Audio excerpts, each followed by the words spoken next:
Maraming salamat, Mayora! Puno ng pasasalamat ang natanggap ni Adeline matapos siyang bumisita sa isang liblib na purok sa kanyang syudad.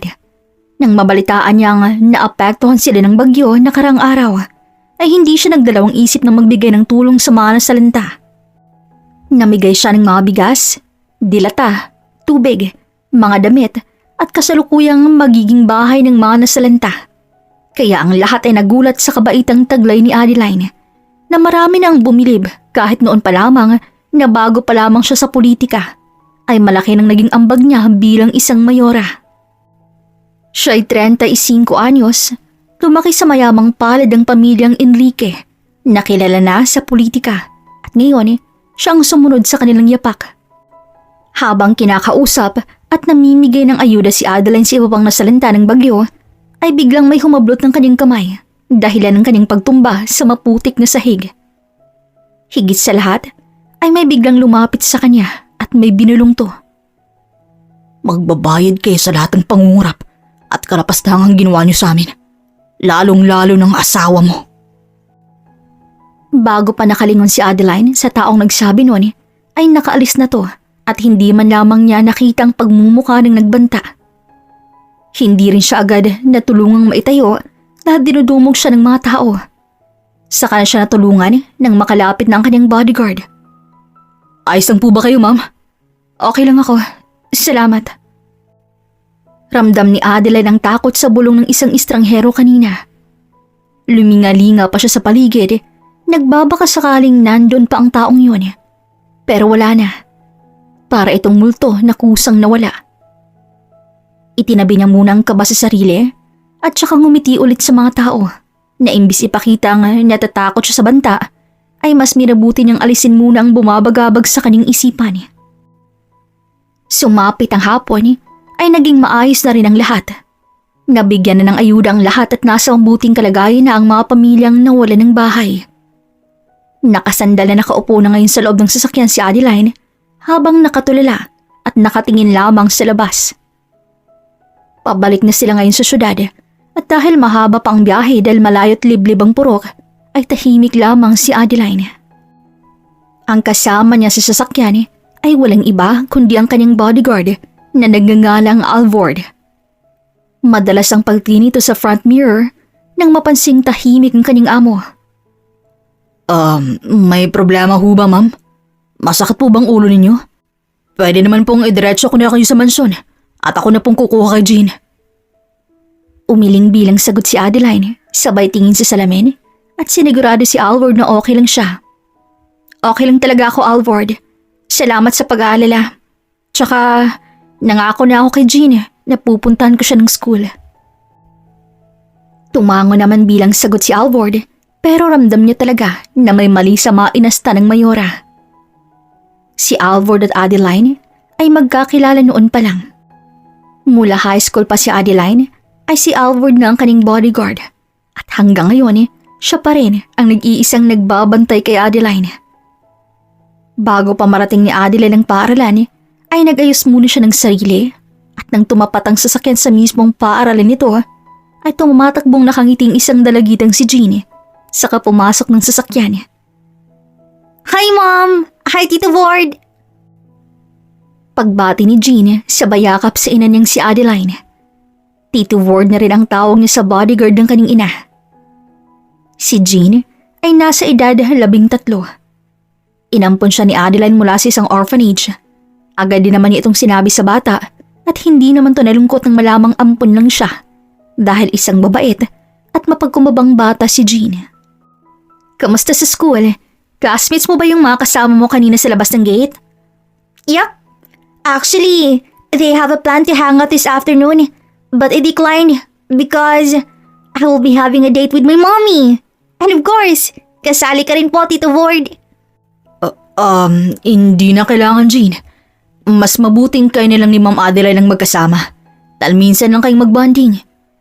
Sige na, Tito Ward. Di ba, Mommy? Isasama natin si Tito Ward.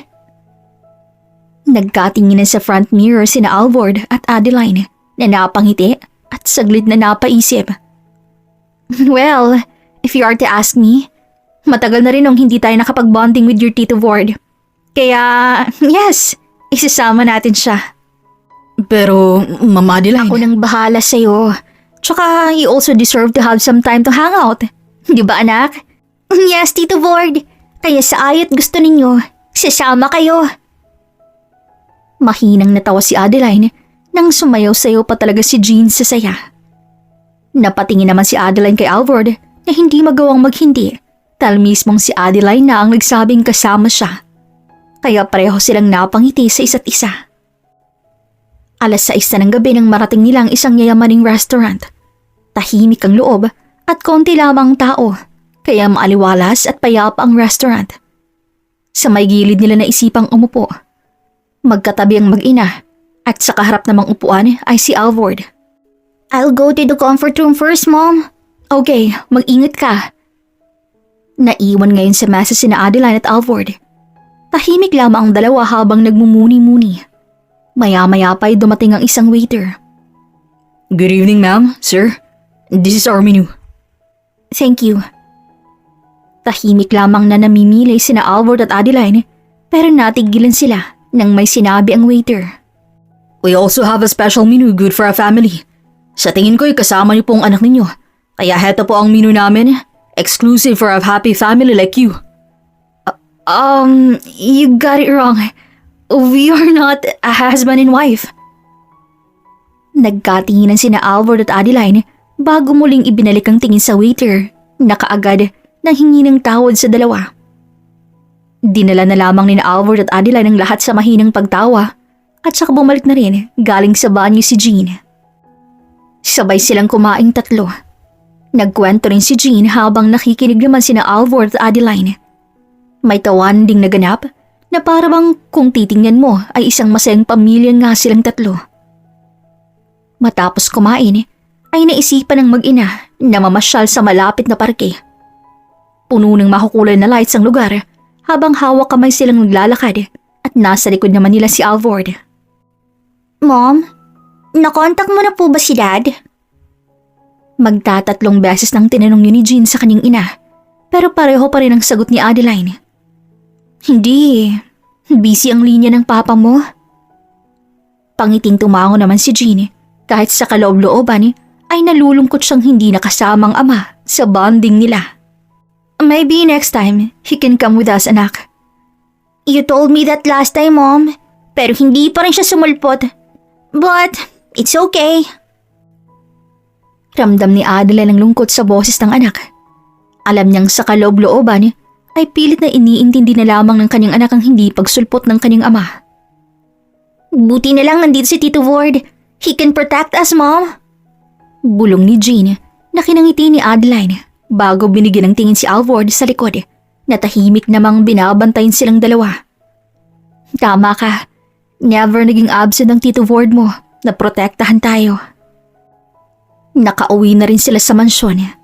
Naon nilang pumasok si Jean sa loob habang si Adeline ay nagpaiwan sa labas dahil kasalukuyan niyang tinatawagan ng kanyang asawa.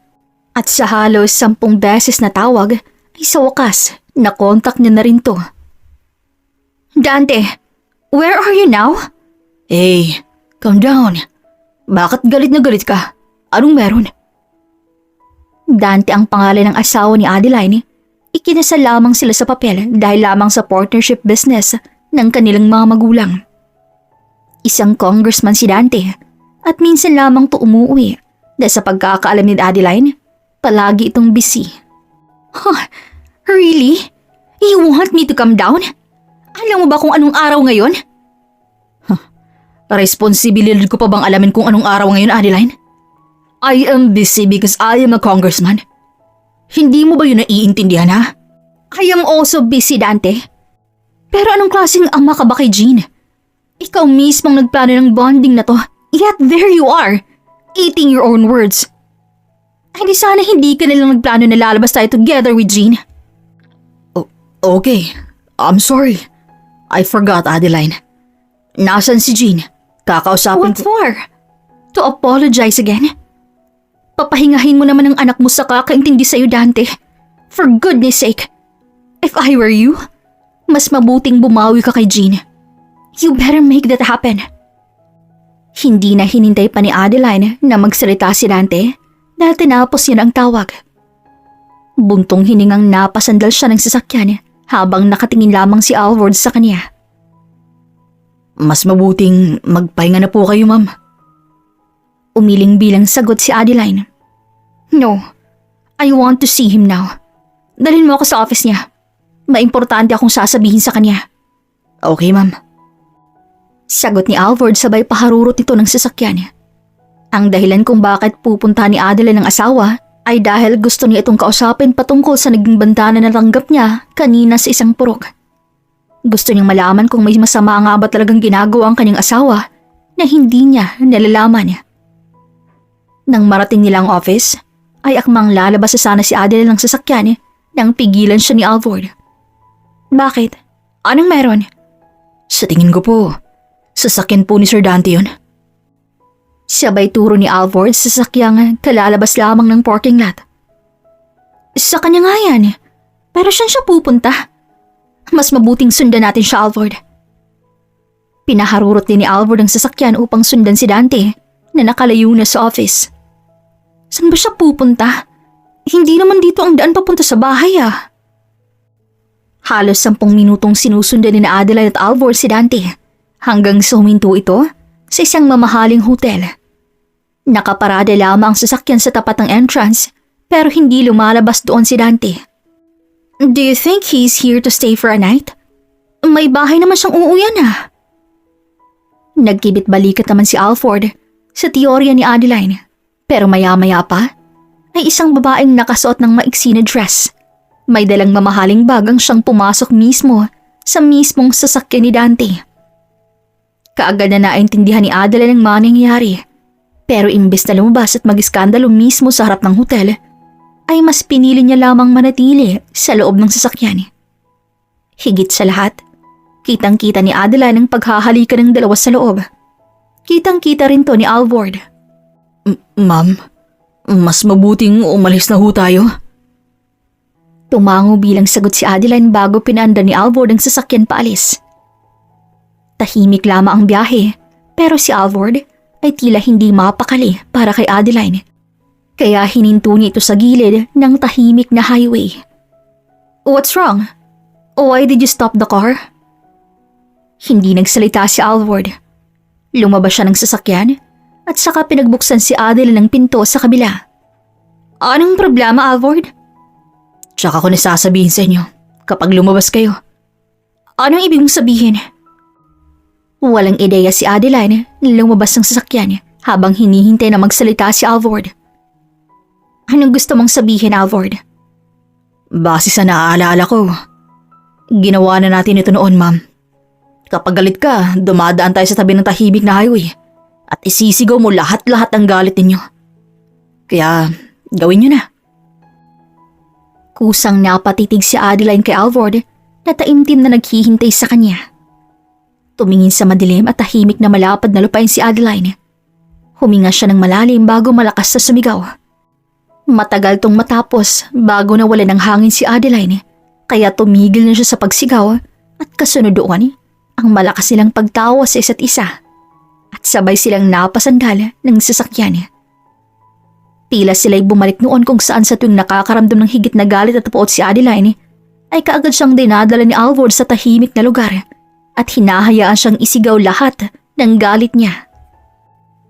Kilala mo nga talaga ako, Alvord.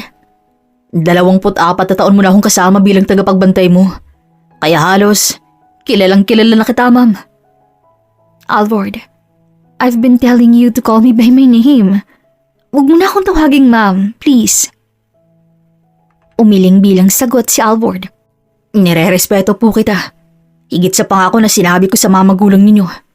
Kaya bilang isang bodyguard ninyo, gagawin ko ang lahat para sa inyo. Hindi talaga makapaniwala si Adeline na napaka-loyal ni Alvord sa kanya, kaya nagpapasalamat siya roon. Sa totoo lang, mas nilagpasan mo ang mga magulang ko sa pagiging maalaga I never knew I would be so thankful to meet someone like you, Alvord. Thank you. I really appreciate it. Ngumiti bilang sagot si Alvord. tsaka pinagmasdan nilang pareho ang mga bituin sa langit. Tila bumalik nga sila noon kung saan sa tuwing may problema si Adeline ay tanging si Alvord ang palagi niyang kasama at mismong siya ang nagpapakalma sa puso ni Adeline. Habang tahimik nilang pinagmasdan ang buwan at mga bituin, ay kusang nagsalita si Adeline. Alam mo ba, Alvord? Hanggang ngayon, pinagsisisihan ko ng mga desisyon ko sa buhay. Kung sana hindi ko sinunod sina mama at papa na pakasalan ng dating yun.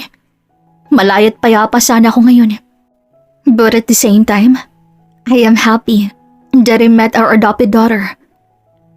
Jean is such a lovely girl.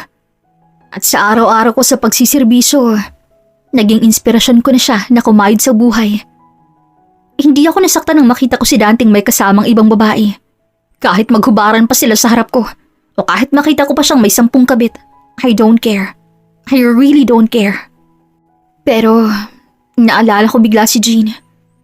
Paano siya? Anong mararamdaman ng anak ko kapag nalaman niyang naglolo kong ama niya? Ayokong nakikita si Jean na nasasaktan dahil lamang sa letseng lalaking yun. Wala akong pake kung mapahiya ako sa lahat ng tao na manlolokong lalaking pinakasalan ko. Pero ang sa akin lang, paano na si Jean? Ayokong masira ang buhay at reputasyon niya dahil lamang sa kakaguhan ng kanyang ama. Kaya kinakaya ko siyang buhayin I am trying my best to take care of her alone. I am slowly winning my life for my daughter. So I will do my best for her. I promise to her that I will protect her with all my life. Kakayanin ko yun lahat para sa kanya. Pero bago yun, kailangan ko munang tanggalin ang mga madudumi sa buhay ko. And I want you, Alvord, to help me. Seryosong lumingon si Adeline kay Alvord na naghihintay sa mga sasabihin niya. I have a favor to ask you. Makakaasa ka, Mama Adeline. Matapos makapagplano sa gustong gawin ni Adeline sa tulong ni Alvord, ay nauwi na rin siya at habang nasa mahimbing na tulog ng anak, ay busy naman si Adeline sa kanyang laptop. Halos lahat ng news website ay chinek niya. Mga articles patungkol kay Dante at umabot siya sa mga dark websites na nagbigay ng mga comments sa congressman. At doon, makikita ang mga netizens na isa-isang nagbibigay ng mga negative comments sa mismong congressman. At isa sa mga umagaw ng atensyon ni Adeline ay ang kawalan ng publication sa mismong funds ng gobyerno na hawak mismo ni Dante. Hindi siya makapaniwala. Hindi lamang pala manloloko bilang asawa si Dante. Isa rin pala tong manloloko at magnanakaw sa kaba ng bayan. Mas kinabahan si Adeline nang tila nasasali na siya sa kasamaan ng kanyang asawa. Nadadawit ng kanyang pangalan dahil sa koneksyon nilang dalawa. Kaya ang plano ni Adeline ay bago pa tuluyang madawat ang kanyang pangalan at iniingat ang posisyon, aaksyon na siya. Natigilan si Adeline nang marinig niya sa ilalim ng pagdating ng isang sasakyan. Palihim siyang sumilip sa bintana at nakita roon ang kapapasok lamang na sasakyan ni Dante sa mansyon. Kaya dali-daling niligpit ni Adeline ang kanyang mga gamit at kaagad humiga sa kama upang magdramang tulog na siya. Maya-maya pa'y maririnig ang pagbukas sa kabilang kwarto dahil hindi sila natutulog pareho sa iisang kwarto. At yun lang ang desisyon mismo ni Adeline. Buntong hininga siyang umupo sa pagkakahiga at ipinagdasal ang mga mangyayari, lalo na sa pagsapit ng umaga dahil bukas na bukas ay sisimulan niya na ang kanyang mga plano laban kay Dante at isa ring revelasyon ang kanyang ibubunyag. Sumapit ang umaga. Sa mahabang hapagkainan ay nauna nang umupo si Dante at sumunod ay si Adeline na kaagad na umastang nagulat sa pagbabalik ng kanyang asawa. Good morning. Oh, good morning. I thought you would be busy. Change of plans? Sarkastikong tanong ni Adeline. Gusto kong bumawi sa anak ko. By the way, nasan si Jean? Bababa na yon. You know that she's still fixing your school things before taking her breakfast.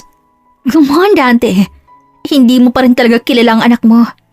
Siyempre, higit ka pa sa isang OFW. Are you taking care of someone else, baby, now? What are you saying, ha? I'm just kidding. Nakatulog kasi ako ng maayos kaya maganda ang gising ko eh.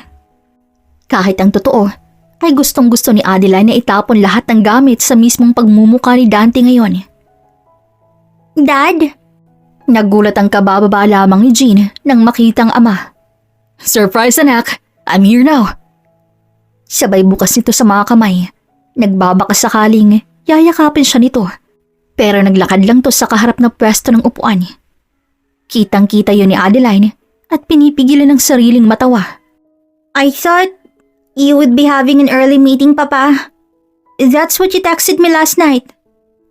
About We that... better eat now. Wala namang magbabago if you keep telling your reasons, right? Hindi ka nakasama kahapon. Period. Nandito ka na ngayon to eat breakfast with us. Period. Our daughter is tired now of hearing your reasons, Dante. Umagang umaga pa naman. Let's eat. Pasikretong napikon si Dante sa mga inaasta ng kanyang asawa at hindi niya alam na isa yon sa plano ni Adeline. Ang painisin ng sobra-sobra hanggang sa hindi ito makasagot. Oo nga pala, Jean. Ako nang maghahatid sa'yo sa school ngayon. Wala po ba kayong meeting?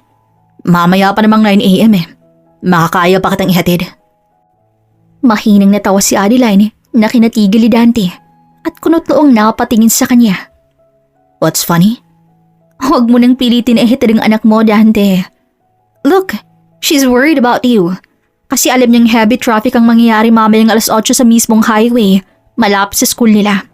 Of course, he would forget such things because the last time you took her to school was 2 years ago? Right, Jean? Nakayukong tumango si Jean bilang sagot habang si Dante ay napahiya sa mismong harap ng kaning anak. Kung ganun, next time na lang anak. Palihim na natawa si Adeline pero napansin yun ni Dante kaya pasikreto siyang nainis sa inaasta ng asawa. Pero pinagwalang pansin niya lamang to at may tinanong kay Adeline. Oo nga pala, may press conference ka mamaya, di ba? Ano nga palang plano mo sa susunod na eleksyon? About that, I already have plans in my mind that I wanted to pursue. Mind if you tell me? Let's say, it's a secret. Natawa si Dante sa naging sagot ni Adeline. Adeline, hindi na tayo bata para magsikreto ng ganyang mga bagay. Mas mabuting sabihin mo na. Ang totoo ay gusto ko tang isurpresa, Dante. Kaya kung gusto mong malaman ang mga magiging plano ko sa susunod na eleksyon, mas mabuting manood ka rin ng live mamaya. I am sure you will be surprised. Yun ang huling sinabi ni Adeline na si Dante namang kinabahan sa magiging plano ng asawa. By the way, we gotta go. Ayokong malate ang pinakamamahal kong anak. Tumayo na si Adeline at ganun din ang anak na si Jean at umalis na sa pagkainan kung saan naiwan doon si Dante na hindi nagustuhan ng inaasta ng mag-ina. Pero hindi niya iyon kayang sabihin sa dalawa kaya umasta siyang okay lamang ang lahat. Nang makapag-ayos ng mag-inay lumabas na sila. Sa hindi kalayuan ay nakaabang ang dalawang sasakyan.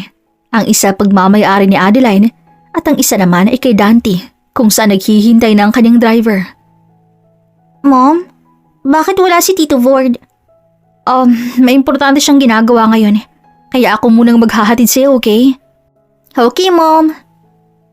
Tumakbo papuntang sasakyan si Jean habang si Adeline naman ay tumingin sa mismong driver ni Dante na nakaabang lamang sa labas ng sasakyan. Nakasuot ng driver suit, nakasombrero at may bigote to na siyang palihim na tumango si Adeline na siya ring tumango at ngumiti bago sumakay ng sasakyan. Walang nakakaalam na ang mismong driver ni Dante ngayon ay walang iba kundi si Alvord. Yun ang planong sinasabi ni Adeline. Upang mapalapit si Alvord ay kailangan niyang umasta bilang driver. Kaya ginaya niya ang driver ni Dante at nagpanggap siya ngayong araw.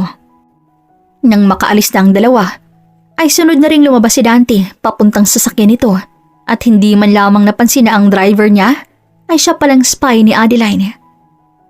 Habang tahimik na nagmamaneho si Alvord, ay kabaligtaran naman dito kay Dante. Pwisit na babaeng yun. Sinisira niya talagang araw ko. Babawi na nga ako sa anak ko eh. Aagawin niya pang mga gusto kong pambawi kay Jean. How dare she ruin my day? Mahigpit na napakapit si Alvord sa manibela dahil gustong-gusto niya itong sumbatan sa mga walang respetong pinagsasabi niya kay Adeline. Pero kinailangan niyang manatili sa kanyang karakter. Bago tayo pumunta ng office, dumaan muna tayo sa hotel. Tumango bilang sagot si Alvord at saka pinaharurot ang sasakyan papunta sa hotel kung saan doon nila nakita si Dante kahapon. I'll be back for 15 minutes. Lumabas na si Dante pero hindi pa siya nakakalayo ay tinawag siya ni Alvord. Muntik yun na pong nakalimutan. Nahulog niyo po sa sahig ng sasakyan. Sabay abot nito ng wallet ni Dante. Oh, maraming salamat. Pangiti itong tinanggap ni Dante bago naglakad paalis habang si Alvord ay pangiting pinagmasdan siya paalis na walang kamalay-malay. Muli siyang bumalik ng sasakyan at tinawagan si Adeline. Kamusta? Tapos na. Nailagay ko na sa mismong wallet niya ang GPS at nakarecord na to simula ngayon. Good job, Alvord. Now, all I want you to do is to be his driver for today. Do your best not to be caught. Alam kong kaya mo yung gawin. Makakaasa ka, Ma'am Adeline. Mag-iingat ka rin at hinihintay namin ang statement mo sa presscon. Thank you, Alvord. Excited ako sa magiging reaksyon ni Dante kapag nalaman niyang sorpresa ko. Mag-iingat po kayo. Mag-iingat ka rin. Binabana ni Adeline ang tawag pero nanatili sa kanyang kaba at sana'y walang masamang mangyari kay Alvord. Ma'am Adeline, magsa-start na po ang presscon. Pangiting tumayo si Adeline bago pumasok sa conference hall kung saan magaganap ang kanyang mga statement. Sa kabilang banda, ay narating na rin ni Dante ang room 97 kung saan kasalukuyang naninirahan ang palagi niyang pinupuntahang babae, ang nag-iisang kabit ni Dante. Pagpasok niya sa kwarto, bumungad ang babaeng nagyoyoga at nang makita si Dante tumakbo ito at diretsong kumandong sa congressman. Good morning, baby!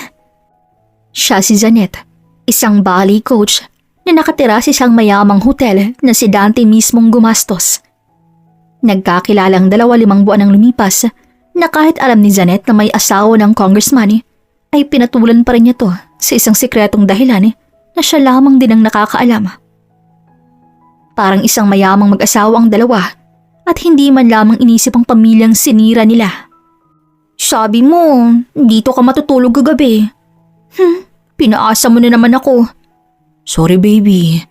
Baka kasi mahalata na ako ni Adeline at gusto ko rin bumawi kay Jean. Hindi na ako nakadalo sa lakad namin Fine. Kailan mo ba kasi ako ililigal? Kailan mo ba bibitawan ng pamilyang niya na pinakasalan mo lang naman kahit labag sa kalooban mo? I am still in the process, babe. Konti na lang. Makukuha ko rin ang buong titulo ng lupa ng mansyon. At pagkatapos noon, I will let her go. Please, huwag ka nang magalit. Oo na. Parang mga uod na nagyakapan ng dalawa, pero pareho silang natigilan nang paglingon nila sa malaking screen ng TV. Nandoon makikita ang pagmumuka ng walang iba, kundi ang babaeng pinag-uusapan lamang nila. Ito'y si Adeline at nasa isang live press conference siya ngayon. What is that woman doing? Oo nga pala. Nakalimutan kong sabihin sa'yo. May live press conference siya ngayon patungkol sa magiging plano niya sa susunod na termino. So anong sinabi niya sa'yo? Ang sabi niya mas mabuting manood daw ako sa live dahil may sorpresa siya. What? Ewan ko nga sa babaeng yun Mas mabuting manood muna tayo saglit. Really? Hindi ka naman nagpunta rito para panoorin natin siya. Oo na, babe. Pero saglit lang to. Pakinggan muna natin ang mga sasabihin niya. Walang nagawa si Janet at inis na nanood na lang din sa TV kung saan makikita roon ang malumanay at simping kagandahan ni Adeline kahit sa edad na 35. Ang tagal naman. Shh, malapit na. So for the last question, Mayora, ang tanong po na ito ay nagmula sa halos lahat ng taong sumusuporta sa inyo. Handa na po ba kayo sa katanungan? Handang-handa na. Magtatapos na po ang termino ninyo ngayong taon bilang magaling at may totoong pagserbisyo sa mamamayan ang pinapahalaga ninyo sa ating syudad. Ano ang susunod yung aksyon? Tatakbo pa po ba kayo ulit bilang mayor? Napangiti si Adeline sa tanong bago nilapit ang mukha sa microphone at tiningnan ang bawat kamerang nakatutok sa kanya. Alam niyo, araw-araw, naisip ko ng mga katanungang yan. At sa loob ng ilang taon bilang mayora sa ating syudad, may kasagutan na ako. Tama, ako ay tatakbo ulit sa eleksyon. Napuno ng palakpakan ng buong press con, pero natigil yon nang hindi pa tapos ang kanyang mga sasabihin. Pero hindi isang mayora. Dahil base sa aking obserbasyon at pananaliksik na isa sa mga pinoproblema sa ating sistema ay ang mga namumuno sa mismong kongreso. Napuno ng bulungan ng paligid, napuno ng reaksyon ng media at nagkatingin na naman sina Dante sa Sanet na nanunood sa TV. Upang matanggal ang mga dumi at alikabok sa ating gobyerno, gawin niyo akong isa sa papalit bilang inyong congresswoman. Aalisin natin ang mga korap at manloloko sa kongreso. Kaya sa lahat ng nanunood, nakikinig at taos-pusong sumusuporta sa akin, pinapangako ko sa inyo na tatanggalin ko lahat. Lahat ng demonyong nakaupo ngayon sa kongreso. Kaya huwag kayong magdadalawang isip na piliin ako bilang inyong congresswoman. Napuno ng palakpakan, hiyawan at masasayang suportang natanggap ni Adeline habang si Dante naman ay tila nandilim ang paningin sa mga narinig. Nanginginig ang kanyang katawan at tumindig ang mga balahibo nang maramdaman niya ang libu-libong suporta ng mga tao kay Adeline. Higit sa lahat, hindi niya inaasahan na yun palang sorpresang nakaabang sa kanya. Na ang asawang si Adeline palang mismong kakalaban sa kanya sa susunod na eleksyon. What the hell is she saying? Galit na inoff ni Janet ang TV at inis na inis to habang si Dante ay hindi makagalaw sa kinauupuan. Dante, ano na? Di ba sabi mo hindi siya gagawa ng ganung klaseng desisyon? Now look what she's doing now. Paano natin makukuha ang yamat kapangyarihan niya kung ikaw mismong kinakalaban niya ngayon? Ay, ano nang gagawin natin? Pwede ba, Janet? I am thinking. I am making a plan to stop panicking. Paano kung hindi magpapanik? She's crossing the line. She's getting the throne from yours. She got thousands of supporters compared to you. So how can you win against her, ha? No. Hindi yan mangyayari. Tumayo siya sa pagkakaupo at diretsyong naglakad paalis. Hey! Where the hell are you going? Aalis ka lang ng ganun-ganun lang? Kailangan ko siyang kausapin, Janet. I must stop her. And the media before it spreads to the whole world. Naglakad na paalis si Dante, pero hindi pa man siya tuluyang nakakalayo ay napuno ng tawag at text ang kanyang cellphone mula sa iba't ibang media. Pati rin sa kanyang office ay dinumog na rin daw ng media. Saad ang sekretarya niyang naroroon dahil kaagad na kumalat ang balita at isa siya sa dinumog na ngayon at lalo pat siyang mismong asawa na tatakbo bilang congresswoman. Napasigaw sa galit si Dante sa loob mismo ng sasakyan at kung saan pinapanood lamang siya ni Alvord. Dalhin mo ako sa mismong opisina ni Adeline. Bilis! Masusunod po. Mabilis sa pinaharurot ni Danting sasakyan dahil inaasahan niya nang pupuntahan talaga ni Danting asawa dahil yun ang naging plano nila kahapon. Nang marating ang building ay kitang-kita sa harap ng entrance ang pagdumog ng mga media kaya mas mahihirapan si Danting puntahan si Adeline sa loob. Bago siya tuluyang makapasok ay tinakpan niya muna ang buong mukha niya at siniksik ang sarili sa mga reporters hanggang sa tuluyan siyang makapasok sa building. Adeline! Adeline! Maraming napapatingin kay Dante nang magsisigaw-sigaw ito sa pangalan ni Adeline. Nasaan si Adeline? Gusto ko siyang makausap. Magandang umaga po, Congressman. Kasalukuyan pong busy ang mayora. I need to talk to her right now. Pero... I am her husband. So I have the right to talk to her. Where is she now? Anong skandalo to, Dante? Kaagad na napalingon sa likuran si Dante kung saan nakatayo roon si Adeline. Sinanyasan niya ang kanyang sekretaryang umalis na muna bago kinausap ang asawang kararating lang. Akala ko ba may meeting ka? Oh, are you here to talk about the press con earlier? Na-surprise ka ba? I hope you are. Because I've been waiting for the right time to tell you that I will be running for congresswoman Hindi ka ba masaya sa naging desisyon ko? Adeline, anong naisip mo kaya ka tumakbo sa kongreso ha? Bakit hindi mo agad sinabi sa akin? Bakit? May problema ba? Hindi naman siguro masamang sumali ako, di ba? Para na rin matanggal ang mga kumakapit na dumi sa sistema. Dahil yun naman talagang trabaho ng gobyerno. Magbigay serbisyo sa mamamayan. Adeline, I don't understand you. Akala ko ba sa pagiging mayor ka lang tatakbo? Are you underestimating me, Dante? Porket bababae ako, ay hanggang mayor lang ang kaya ko? Don't start me, Dante. Kung wala kang sasabihing matino laban sa akin, umalis ka na. Tumalikod na si Adeline, pero bago pa siya tuluyang makilakad paalis, ay may sinabi si Dante na nagpatigil sa kanya. Bakit bigla ka nagbago, Adeline? May masama ba akong nagawa sa'yo? Napakuyom ng kamao si Adeline at gustong-gustong sampalin ang pagmumukha ni Dante at sabihin sa kanya lahat ng galit niya, pero mas pinili niyang ikalma ang sarili at manatili sa plano. Bakit mo naman yan nasabi, Dante? Of course not. I am still the Adeline you know. Kaya pwede ka nang umalis. I am busy right now. Adeline, gusto pa kitang makausap.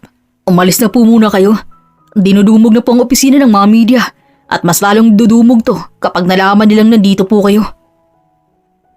Wala na ngang nagawa si Dante nang marami nang umawat sa kanya na umalis at tuloy na rin siyang tinalikuran ni Adeline.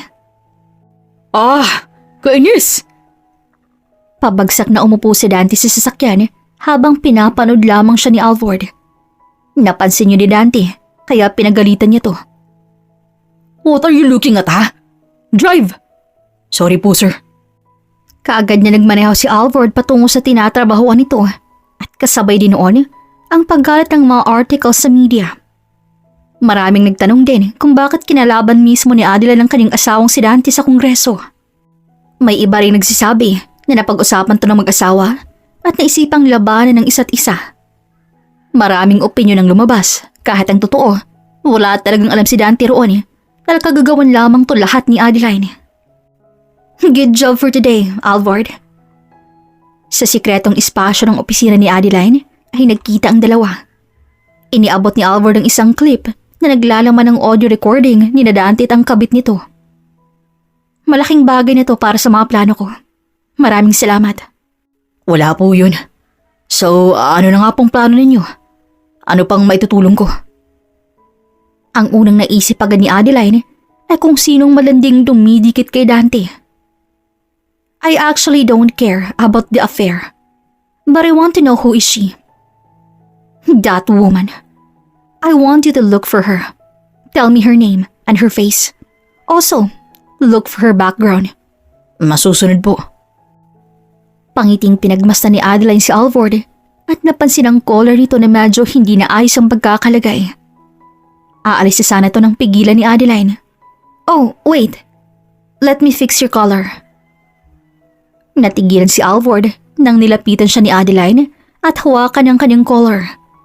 Hindi intensyong madapo ang mga daliri ni Adeline sa leeg ni Alvord at dahil medyo madilim, ay mas nilapit ni Adeline ang sarili kay Alvord upang makita niya ng tuluyan ang collar nitong natupi. Alam mo, Alvord, halos ang galing mo sa lahat ng bagay. Pero pagdating sa collar mo, medyo kailangan mo pa ng practice.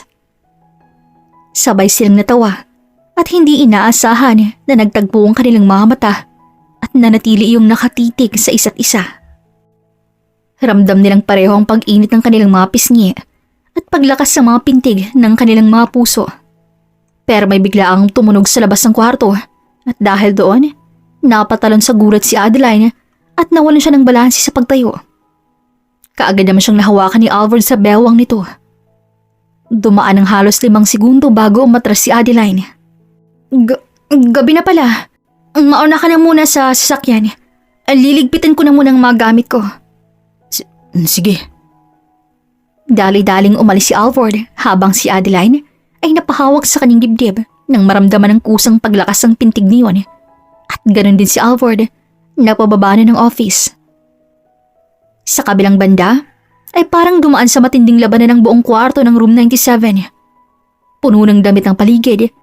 May nagkalat na mga papeles habang si Dante at Janet ay lubog na lubog sa laptop upang maghanap ng pwedeng maging pampigil nila sa desisyong pagtakbo sa kongreso ni Adeline.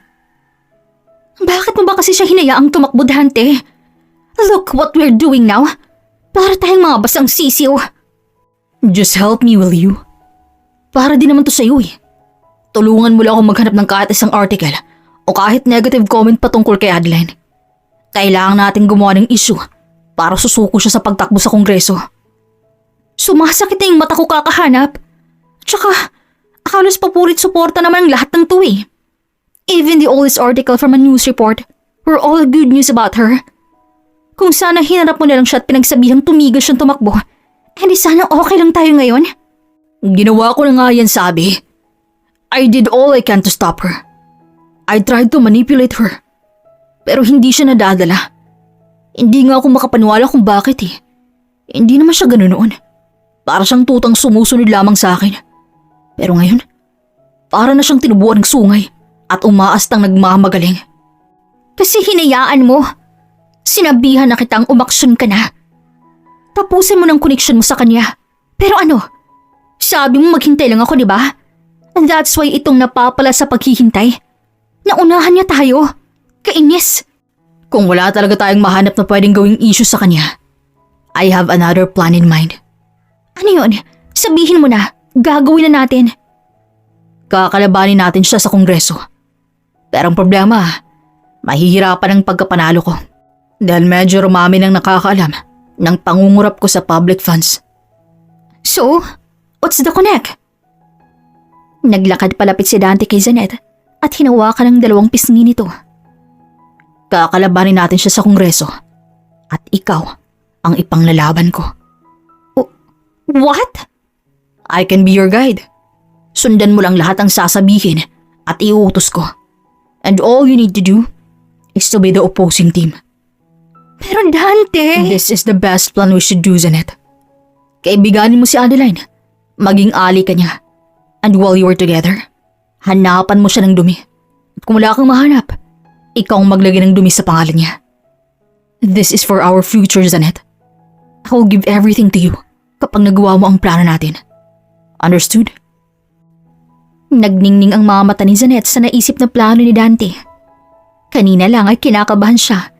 Pero nang sabihin ni Dante ibibigay niya lahat-lahat kay Janet, ay nagningning at naging sabik tong gawin ang plano.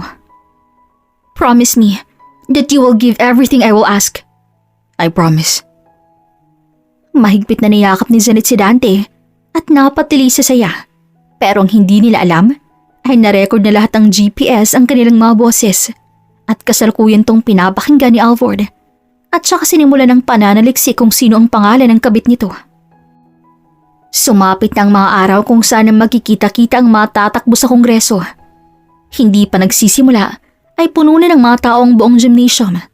May ibang sinusuportahan ng kanilang kandidato pero ang mas nangibabaw ay ang suporta kay Adeline. Isa-isa ng pinakilalang mga tatakbo at nang lumabas si Adeline, puno ng hiyaw at suporta ang kanyang natanggap. Naupo niya siya sa kanyang pwesto at kasabay din doon ang pagtunog ng kanyang phone. Kaya palihim nitong tiningnan. At ang nag-text, si Alvord. At nang mabasa ang text ay hindi siya makapaniwala. Panghuling tatakbo sa kongreso ay si Janet Villaraso. Napuno rin ng suporta sa madla ang natanggap ng panghuling kandidato at kumaway-kaway sa publiko habang nakangiti lamang to. Gulat na gulat si Adeline nang mapagtantong ang pangalang tinext ni Alvord na Janet Villaraso na siya mismong kabit ni Dante ay katabi niya ngayon sa harap ng stage. Sa hindi inaasahan ni Adeline na ang kabit ng kanyang asawa ay kakalabanin siya sa mismong eleksyon. Nagkatingin na ng 2 ilang segundo.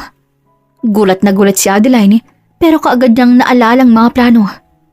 Kailangan niyang magdrama para sa mga plano niya. Ngumiti si Adeline kay Janet sabay abot ng kanyang kamay. I'm Adeline. Nice meeting you. Tila anghel din ang ngiti ni Janet at inabot din ng kamay. I'm Janet. Happy to meet you. Napangiti si Adeline kay Janet dahil yun ang kailangan niyang gawin. Ang magdramang hindi niya ito kilala pero sa kaloob-looban niya Gusto niya itong sampalin at inudnod ang mukha sa sahig. Nagsimula na nga ang event. Isa-isa silang binigyan ng mga katanungan, lalong-lalo na ang patungkol sa kung ano ang kanilang magiging plataporma kapag sila nabigyan ng pagkakataong maupo sa kongreso. Muli, ako si Zanet Vallarazo. Ako'y bago lamang sa politika, pero sisiguraduhin ko na bilang isang babae, gagawin ko lahat upang manatiling kaayusan sa bawat mamamayan. Ilalaban ko ang mga taong biktima ng karahasan at kung ano pang kasamaan. Hindi ko kayo pababayaan at babaliwalain. Napuno ng palakpakan ng buong gymnasium. Maraming salamat. Ngayon ay maaaring magtanong ng isang katanungan ang mga kandidato sa plataporma ni Miss Zanet. Oh, napakabilis. Hindi pa natatapos ang MC ang mga sasabihin nito nang tinaas ni Adeline ang kanyang kanang kamay. Ano ang iyong katanungan, Mrs. Adeline? Ang aking katanungan para sa iyo, Miss Zanet. Paano mo masasabing kaya mong ipaglaban lahat ng mga inapi, naging biktima ng karahasan at panuloko? Lalo pat magsisimula ang lahat ng yan sa iyong sarili muna. Kaya ang tanong ko, ikaw ba mismo ay hindi gumagawa ng kasamaan? Naniniwala ako na wala akong masamang nagawa kahit isang kasalanan? Wala talaga? Mahigpit na napahawak si Zanet sa microphone at tila napipiko na to. Pero natigil ang lahat nang tumunog ang time's up. Hudyat na kailangan na nilang magtungo sa susunod na katanungan kaya naputol ang nakakatindig balahibong sagutan ng dalawang kandidata. Sa gilid ng gymnasium ay tahimik at natatakot na pinapanood ni Dante ang asawa.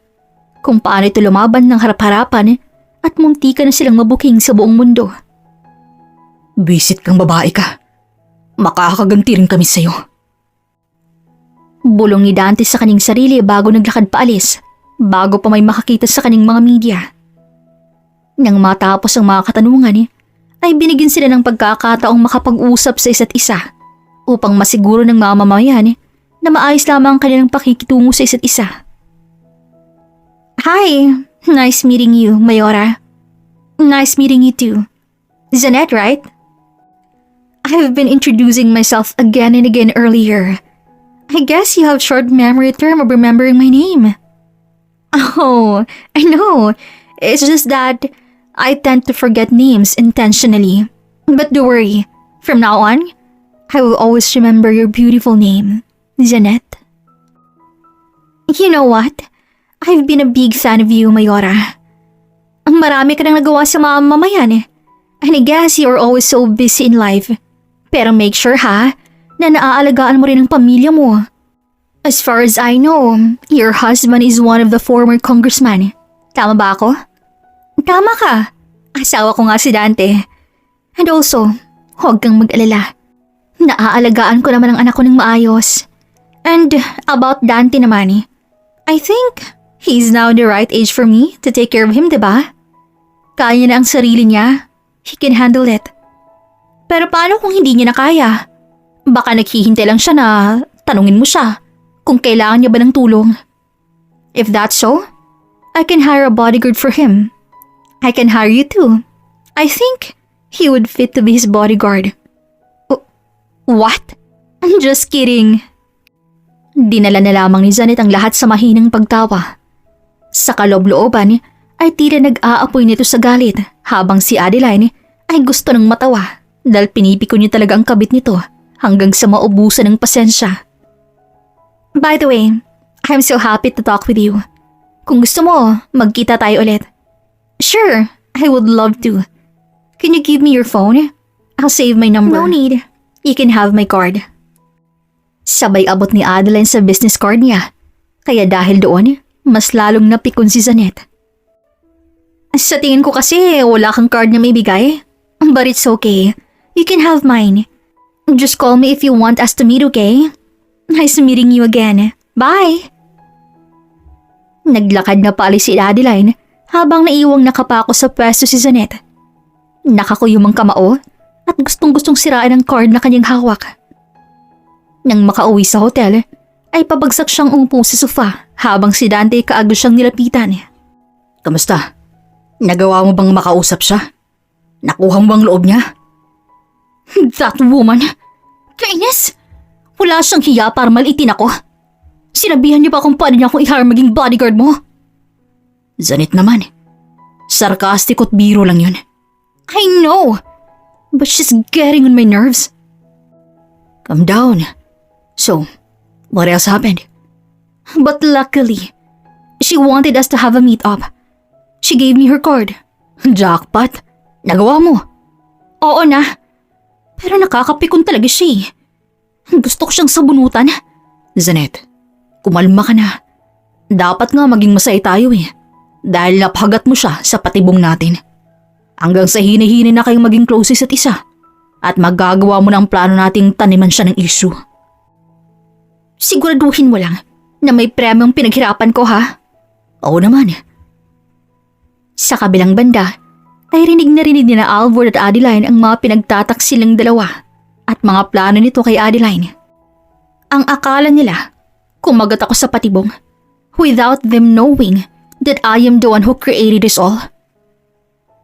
Pangiting sumandal si Adeline sa sasakyan at pinanghinga ang kanyang ulo nang makaramdam siya ng pagkahilo. Nakaagad namang napansin ni Alvord. Hindi pa yata kayo kumakain ng hapunan. Ay, parang gano'n na nga. Magpahinga lang po kayo. Ako nang bahala. Pinaanda ni Alvord ang sasakyan, pupunta sa palaging pinupuntahan nila noon at yun ay ang 7-Eleven. Lumabas muna si Alvord upang bumili ng mga pagkain. Pagbalik niya, may dala na itong maliit na noodles. Pinarada niya munang sasakyan sa tahimik at payapang espasyo at saka binuksan ang likurang bahagi ng sasakyan upang doon sila kumain. Habang tanaw-tanaw ang mga city lights, ay sabay na kumakain ng dalawa at naging maayos din ang pakiramdam ni Adeline. Ay, namiss ko yung ganito. Ikaw pa naman yung palaging kasundo ko kapag gusto kong tumakas sa madaling araw. Kahit alam mong mapapagalitan ka kapag nahuli tayo, sumusunod ka pa rin sa akin. Dahil ang totoo, gusto ko rin tumakas ng madaling araw kasama ka. Hindi makapaniwala si Adeline sa narinig. Natawa siya at mahinang sinapak si Alvord. Akala ko pa naman na pipilitan ka lang eh. Yun pala, gusto mo rin tumakas kasama ako. Nagkaroon ng katahimikan sa kanilang dalawa habang nasa paligid ang tingin. Kung gano'n, hanggang ngayon ba, hindi ka pa rin napipilitang makasama ko sa mga ganito? Hindi. Hanggang ngayon hindi ako napilitang samahan ka kung saan mo gustong pumunta at kung anong gusto mong makuha sa buhay mo. Kusang napatingin si Adeline kay Alvord at doon bumalik ang maaala-ala kung paano mas nag-aalala si Alvord sa kanya. Paano ito naging maalaga at walang araw na hindi nakakaramdam ng takot si Adeline sa tuwing nandyan siya. Alam mo Alvord, simula nung araw na kinasal kaming dalawa ni Dante, walang araw na hindi ako nagsisi.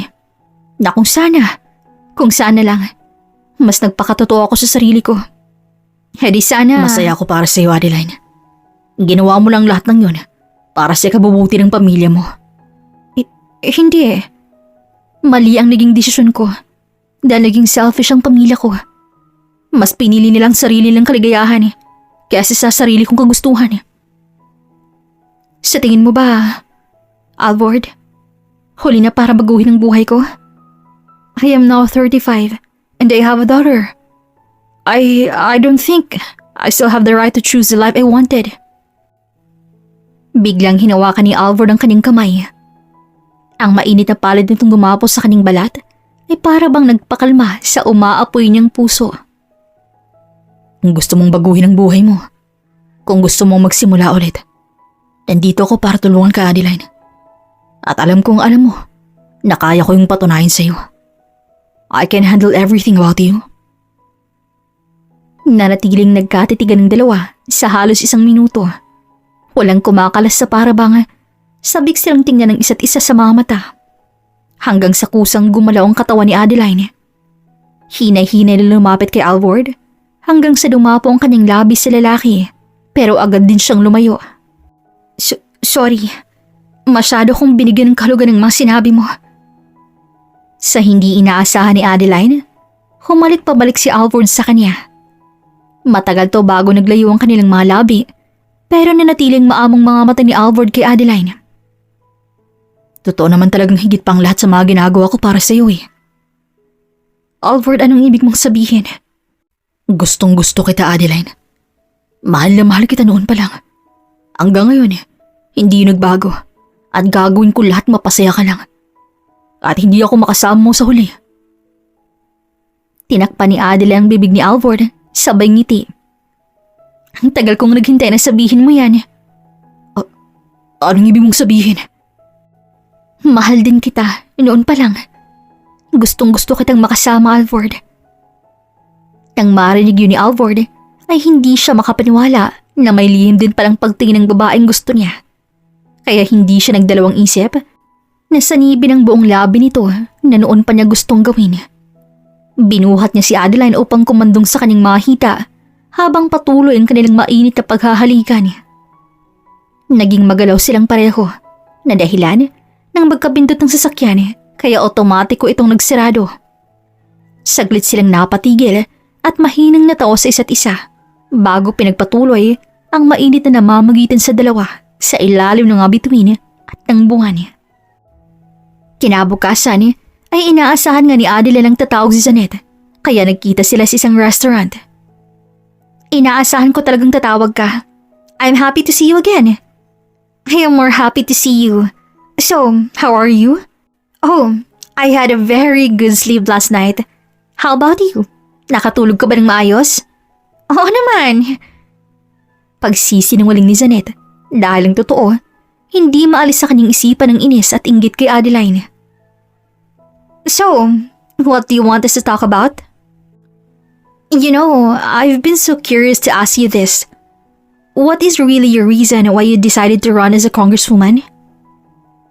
Kaagad na naintindihan ni Adeline na ang tanong na yon ay patibong, kaya kailangan niyang sagutin to sa parang hindi makuhuli ang totoong pakay niya. Because I want to lead. Oh, para ka namang nagpe-playing safe eh. Come on, Adeline. Let's be open. One of us will win the position. So maging open na tayo sa isa't isa. Okay, if that's what you want. I'll also ask you a question. Ano bang totoo mong motibo sa pagtakbo mo bilang congresswoman? No law degree, no political background, and even a service to any programs. Wala. So anong point mo sa pagtakbo kung kahit katiting yung serbisyo sa nakarang mga taon, wala ka? Natigilan si Janet. Sa simpleng mga salitang yon, ay parang sinampal siya ng katotohanan. Kaya tatanungin kita sa tanong mo sa akin kanina. What is really your reason why you decided to run as a congresswoman? Tuluyan ang hindi nakasagot si Janet. Dala ng malalim na titig ni Adeline na parang nagpasama buto niya ang tingin nito. Let me use the bathroom first. Excuse me. Diretsyong tumayo si Janet at pumuntang banyo. Panabog niyang isinarat nilakang pinto sabay sigaw sa harap ng salamin. You annoying one! Bakit ba ako natatakot sa'yo? Hindi mo dapat ko nilalagpasan. I am better than you, Adeline. So why am I being scared? You need to calm down, Janet. Hindi mo patuloy nakukuha ang mga gusto mo.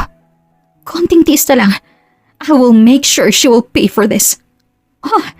Isa pa yung si Dante. Akala niya yata ginagawa ko to para sa kanya. No way!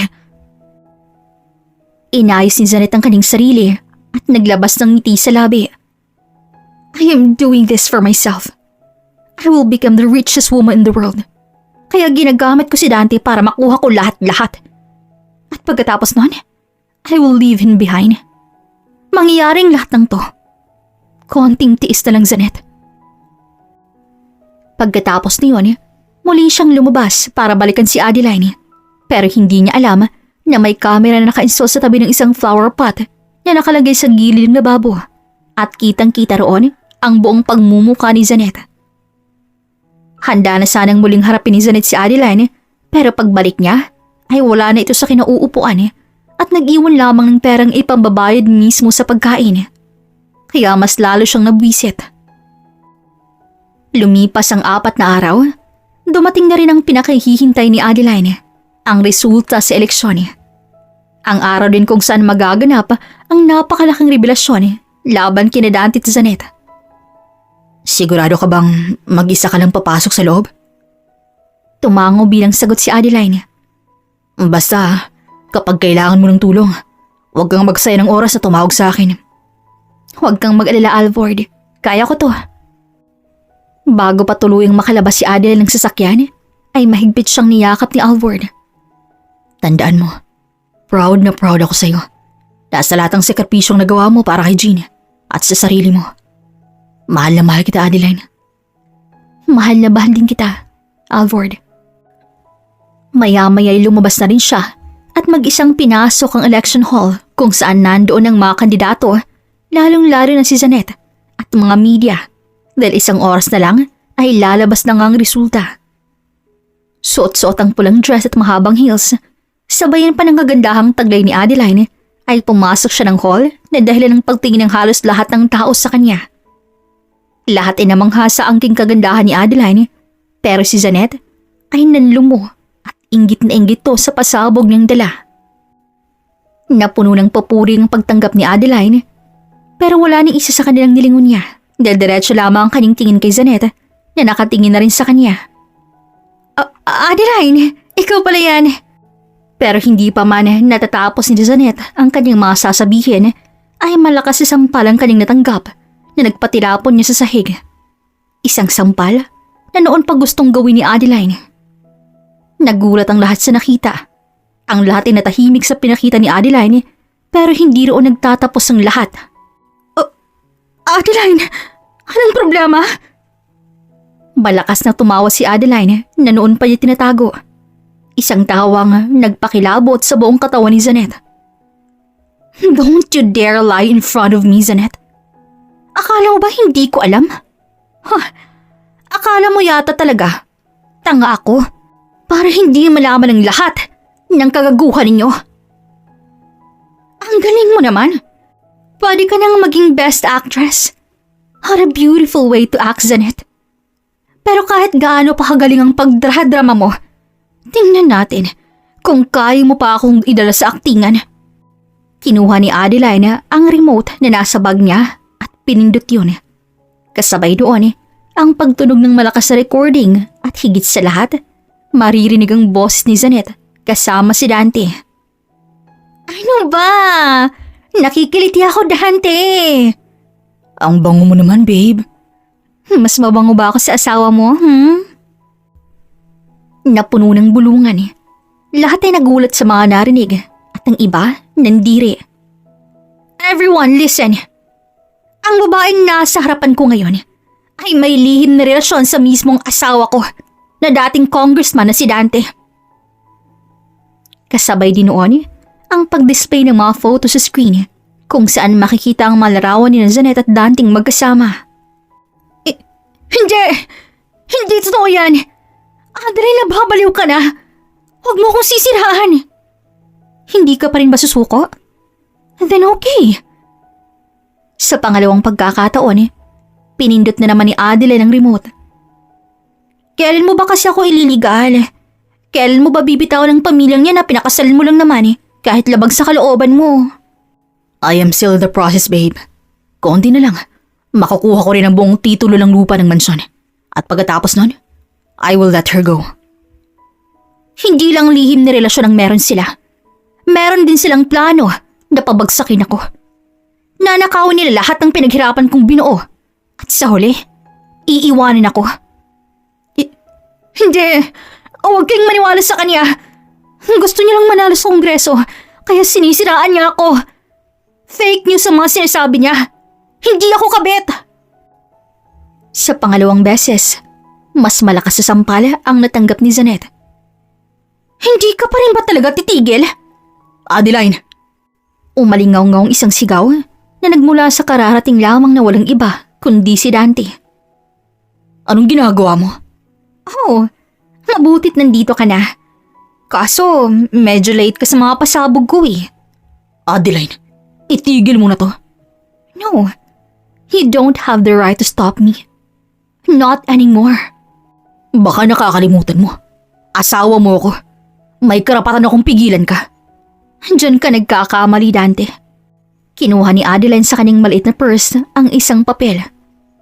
I already terminated and signed the cancellation of our marriage. Therefore, I am not your wife anymore. So you don't have the right to tell me to stop. What? Kahit ang mga titulong hawak ko ay hindi mo na makukuha, Dante. Pati si Jean, wala ka ng karapatan sa kanya. Adeline, you can do this to me.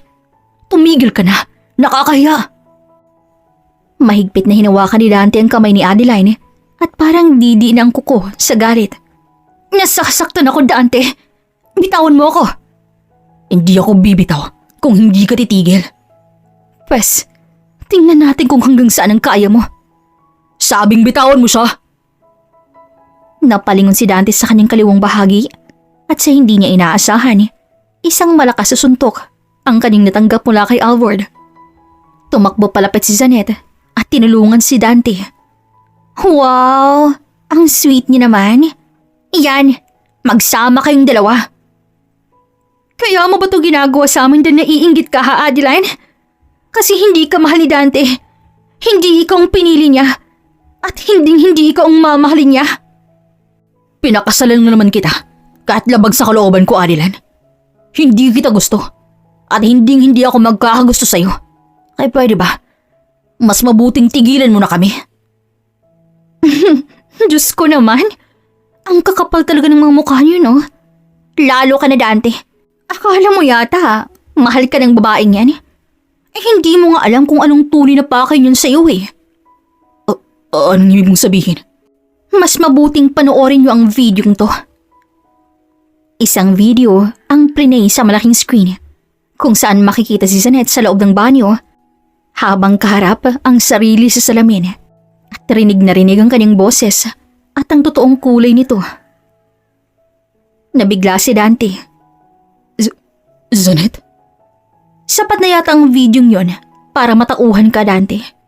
Pero hindi ibig sabihin nun, mapapatawad ko na kayo. Marami pa kayong nagawang kasalanan, lalong-lalo na sa mamamayan. Kaya ang batas ng bahalang hahatol sa inyo. Kasabay doon, ang pagdating ng mga pulis at kaagad na pinusasan sina Janet at Dante na sa salang pagnanakaw ng public funds ng mga mamamayan. Ayaw magpahuli ng dalawa at nagsisigaw, pero sa huli, nagawa rin silang mahuli at lumabas din ang resulta sa eleksyon. At sa wakas, nanalo si Adeline. Nag-viral ang kwento ni Adeline na mas hinangaan ng mga tao. Nagpatuloy ang kanyang serbisyo sa mamamayan at hinay-hinay nang naaabot ng kanyang pangarap. Pero nag-aalala siya para kay Jean. Naiintindihan naman agad ni Jean ang panulokong nagawa ng ama niya. Pero hindi alam ni Adeline kung maiintindihan nito ang relasyon nilang dalawa ni Alvord. Naguguluhan siya kung paano ito sasabihin sa anak. Jean? Yes, Mom? May gusto po ba kayong sabihin? Matagal ko na itong gustong sabihin sa'yo. Pero natatakot ako. Dahil baka mag-ibang tingin mo sa akin. Patungkol to sa... Ay, paano ko ba to sasabihin sa'yo, anak? Patungkol po ba sa'yo at kay Tito Ward? Paano mo nalaman? Pangiting hinawakan ni Jean ang kamay ng kanyang ina. Napapansin ko na po kayo. At kitang-kita sa mga mata po ninyo na mahal niyo po ang isa't isa. Kaya huwag ho kayong mag-alala. Pabor po ako sa inyo. Mas gusto ko nga pong maging daddy si Tito Ward eh. Masaya po ako para sa inyo, Mom. Hindi na napigilan ni Adeline ang maluha sa bayakap sa pinakamamahal niyang anak. Ilang buwan ang lumipas, kinasal sa sibil at simbahan sina Alvord at Adeline.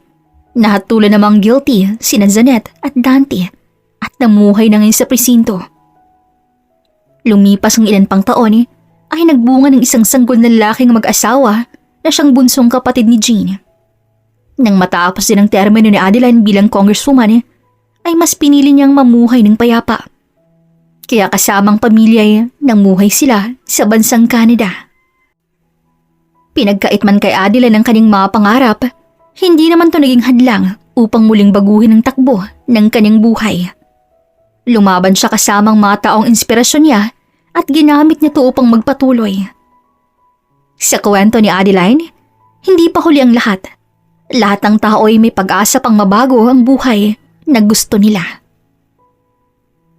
Dito na nga po nagtatapos ang kwentong handog namin para sa inyo. This is Regine here in Kuya Agustin Stories. And please don't forget to like, share, and comment. Mag-subscribe na rin po kayo para updated po kayo sa mga susunod na kwento. Maraming salamat!